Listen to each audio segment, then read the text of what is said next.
last night I lost all my patience. You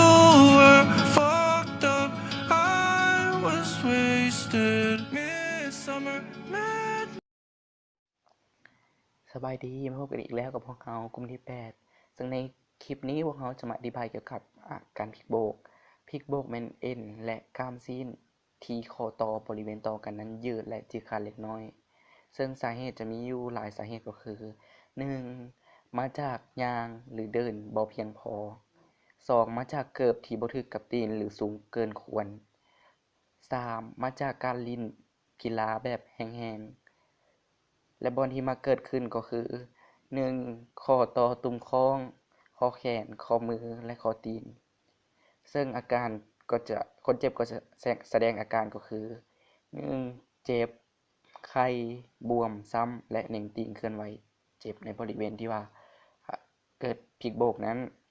ซึ่งการเป็นปวกก็จะมีอยู่6ข้อ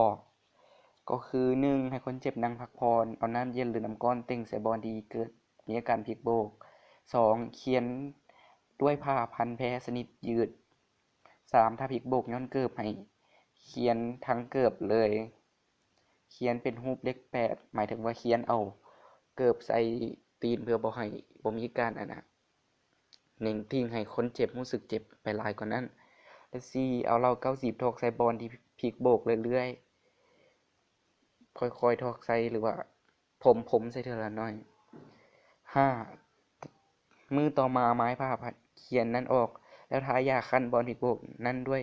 บริบูรณ์หรือซาลิซิลัส 6. ถ้าได้ 4-5 มื้อยังบ่มีอาการยังบ่ดีขึ้นยังมีอาการบวมซ้ำต้องนำคนเจ็บไปส่งโรงหมอด่วน